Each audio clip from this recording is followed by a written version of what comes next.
Greetings, ladies and gentlemen. We are back once again. It is me screaming into the void of the internet. And just out here again at work early in the morning. Gotta wait till they open up this store. Fortunately, I haven't been working closing, so I got to rest. And yesterday, I came over here only on 4 hours of sleep after closing. But I trucked along, and so I went home and went to sleep. And that was that. So I'm feeling a lot better today, a lot more rested. So today will be a lot smoother on the body. But today's kind of it's kind of a funny topic because I don't think I've ever talked about gaming much on here. But considering that I'm not necessarily in a bad mood or anything like that, not that being in a bad mood has anything to do with it per se, but considering that I'm rather uplifted, I said in the community tab that I recently got a Switch, like a handheld, right, the light one, and I got Dark Souls for it, and I kind of wanted to talk about my gaming tastes, and I wonder if my gaming tastes are because of like the way that my life has always been, right? So I've always talked about how, life in general for a lot of people probably watching this channel and, in the doomer space and stuff like that, has dealt you some really unfair cards. You've just gotten screwed over in a lot of ways, be it financially, opportunistically. Even though I don't care about this, a lot of guys do care about it, romantically and stuff like that. And, we've been given a very harsh fate, and a lot of people either try and accept it or they choose to struggle against it. And for me, like the game that I got for my Switch was Dark Souls, because for me, Dark Souls is my comfort game.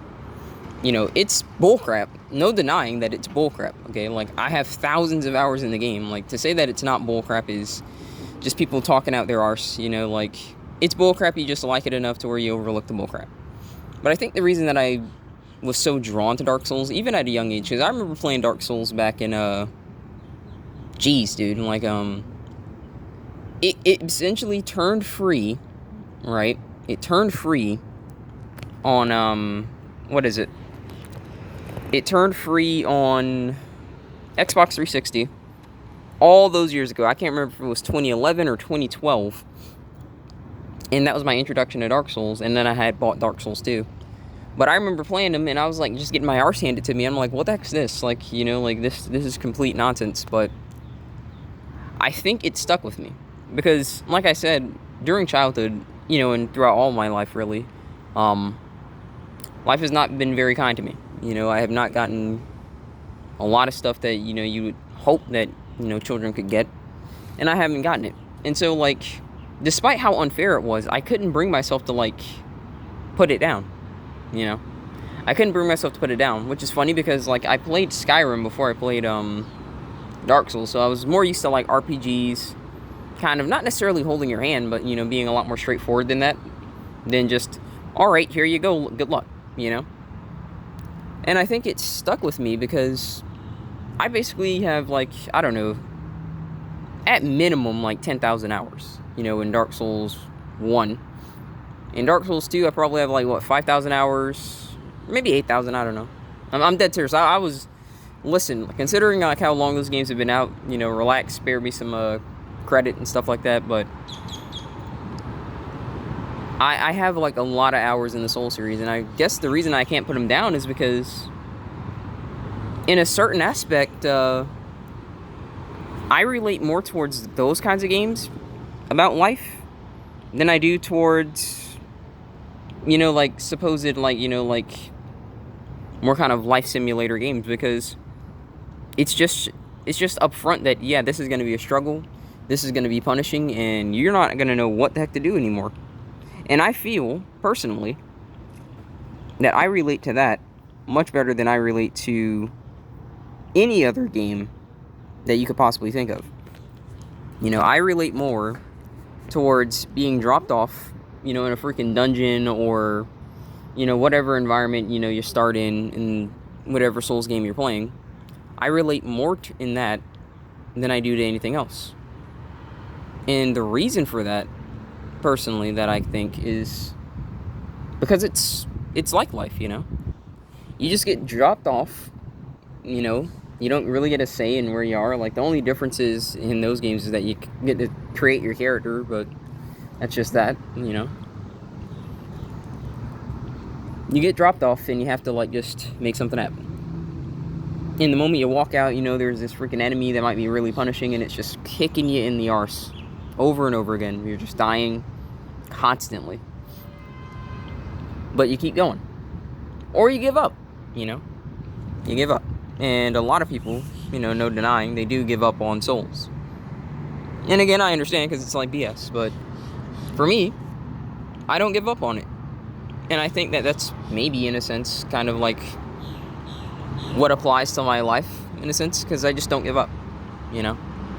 I was talking to my friend, like, when I told him, like, you know, I had worked, like, you know, 8 hours, and then I got, like, 4 hours of sleep, and then I, like, got home, and he was like, hey, listen, man, like, maybe you should call out. And I was just like, no, I can't. And I was like, and even on days where, like, I get sick, kind of sick, or I feel like the sickness is there, I just chug Dayquil and NyQuil, and I just come back, right? And he said, you know, like, you shouldn't, like, think that missing days is the end of the world. And it's not that he's encouraging me to, you know, like, call in sick. He's just, like, letting me know, you know, your health is important. And I know it is, but, you know, like, if I can just chug some Dayquil and NyQuil and it'll, like, just suppress, like, coughs and stuff like that, I'm just coming to work, because I just feel the need to just keep coming here and not giving up. Because the day that I miss here is the day that, you know, I missed an 8-hour shift, you know, so I just can't give up. You know, funnily enough, I know this video is kind of all over the place, because right now I don't really have anything to talk about. I'm just talking about gaming, I guess. My voice is cracking, look at that. Love it. 26, still cracking, stuff like that. It's fine, though. My voice doesn't exactly sound very deep and mature, not that I really care, because like I said, you know, I don't even really look 26. I look like a freaking minor, so it's whatever to me. I was just saying, though, I think it's pretty funny that, like, there's even Dark Souls on the Switch, because, you know, the version that I have, it runs fine. You know, it's not, like, a bad thing, but, you know, like, a Switch in general, can I be honest, it just feels like a big freaking phone. Like, it doesn't, it doesn't feel like that freaking amazing.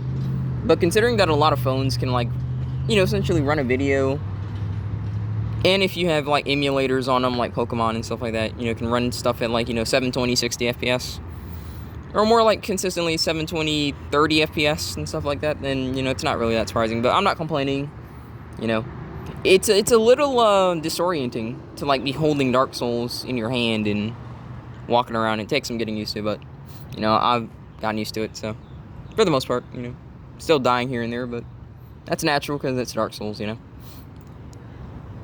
But yeah, like, I feel like I just have to keep struggling against these circumstances, and while other people may not necessarily feel the same importance that I do about work, and, you know, I don't really judge anyone for that. For me, I just have to keep coming here because I have to keep fighting, you know. God dang, this freaking sun. Hang on, I'm just gonna... Sorry if this freaking obliterates your ears, but I just want to get out the sun because that crap is beaming right in my face, and I do not feel like dealing with that right now. I just feel the need to just keep coming here and keep trying to make something happen.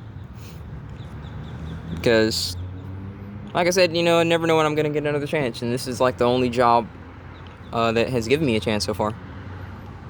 Outside of the other one that basically got all the way up to that point and then screwed me over, but we don't talk about that.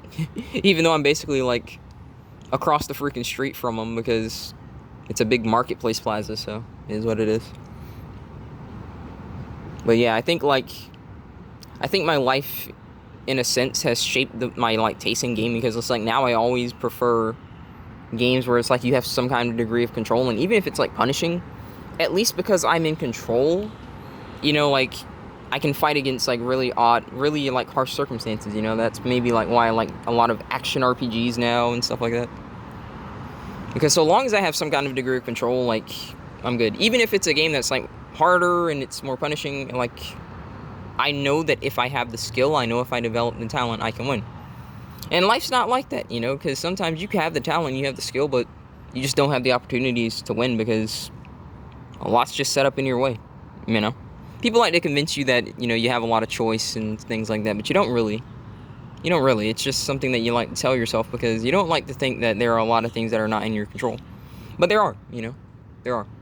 There are things that are in your control, but there is a lot that is beyond your control. You have to wake up every day, kind of just with faith that everything just works out. And I don't mean that like from a religious standpoint. I'm just saying, like, let's say you had a car.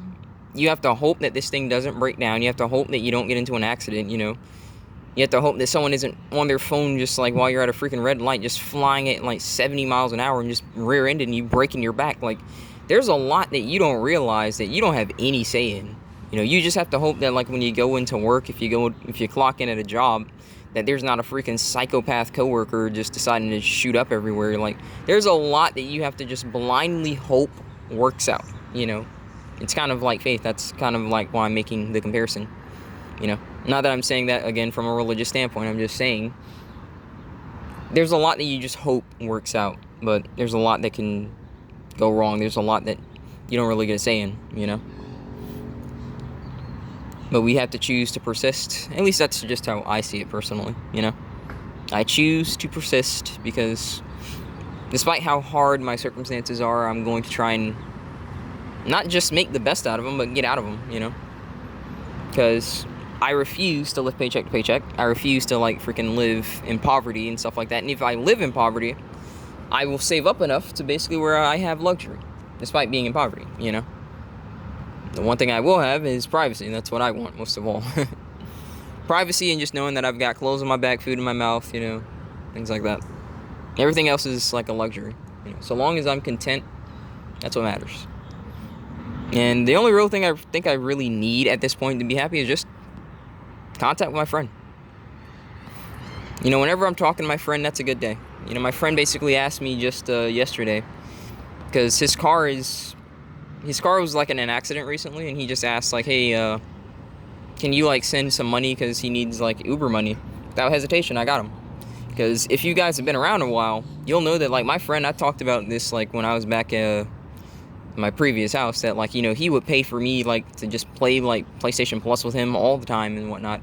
He has my PlayStation right now. Like, he has all of this stuff that I didn't know if I was gonna be able to like take it with me. I didn't know if it was gonna get stolen. He has it without hesitation. Now that I'm in a position where like, hey, he needs a ride for Uber to work, I said, hey, listen, do you need a ride to there and back? And he didn't want to intrude, but I gave it to him anyway, because I'm not gonna forget who looked at me for all intents and purposes, in a moment in my life where I felt like helpless and I couldn't do anything and more of a burden. And he wouldn't hesitate to like, take me places and make memories with me and take me out to like lunch and take me to the beach. He wouldn't hesitate to do that. He didn't care that I couldn't give him any money. He just wanted to hang out with me. Now that I can pay that back, I'm going to pay that back, and tenfold, I was thinking about, like, because he likes swords, I was thinking about going to, like, get him, like, a custom sword with an engraving in it, I think, not necessarily, like, now, just, like, more when I, get into a position where I have, like, the extra money to, do it, like, as, like, a token of our friendship, because he loves swords, and, I'd love to do that for him.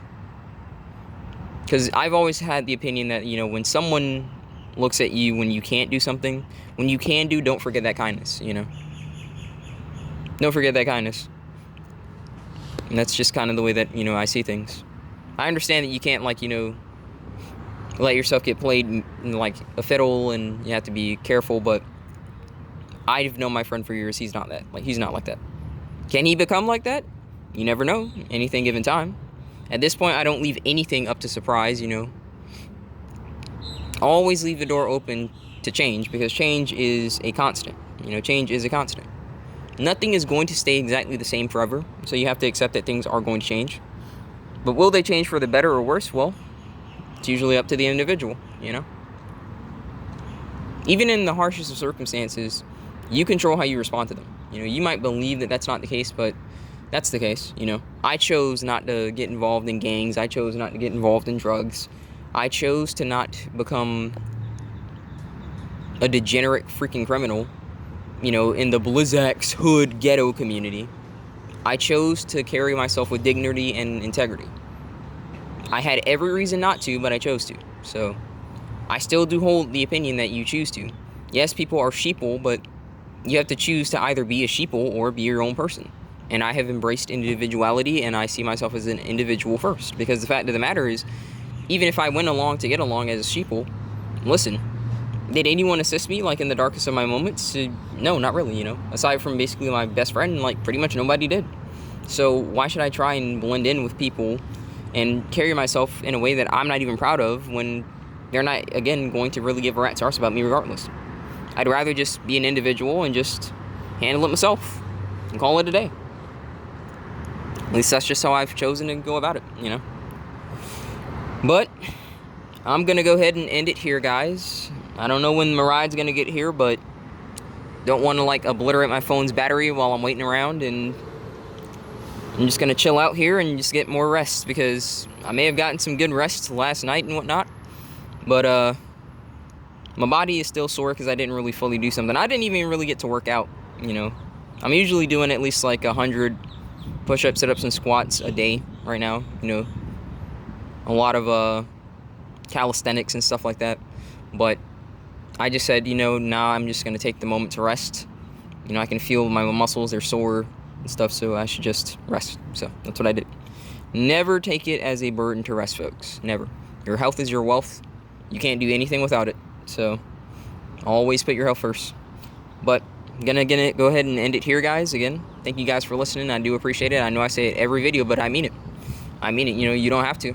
And I don't really care that, you know, I only have, like, you know, maybe 20 views a video and stuff like that. You know, if it's just 2 people, you know, if it's guys that are in some really rough times, like, you know, I am and was, you know, and I acknowledge that I'm still in, you know, rough times. I don't still have a house, you know, I'm living in somebody else's, and it's on kindness and stuff like that. You know, I've essentially given them like 250, you know, essentially for this month and whatnot, since I'm, you know, starting to work now, you know, but they're not going to stay here forever. And, you know, like come August, like, they're going to have to find somewhere else because they didn't renew the lease, and there's no telling where they're going, and there's no telling if they're taking us with them. So, you know, I acknowledge that, yeah, my life isn't necessarily in the perfect position. You know, my life isn't necessarily 100% going well, but we can at least see what's going to happen, you know. So I'm going to keep fighting. Hope that you guys keep fighting too. And, you know, if you guys do take positive things from this, despite how, like, brutal that life can be, I do appreciate that, you know, because I think it's always just a matter of perspective, you know. It's not enough to just pretend like there isn't a problem. I'm not some blind optimist that, you know, just turns away to the harshness of life. I don't do that at all. But I do say that despite how harsh the circumstances, there are ways to, like, mitigate them. You know, I'm not going to say that you can just stop them altogether, but you can mitigate it. So that's what I try and do, and that's what I try and encourage you guys to do. Keep hanging in there, boys. God bless. I will see you guys next time.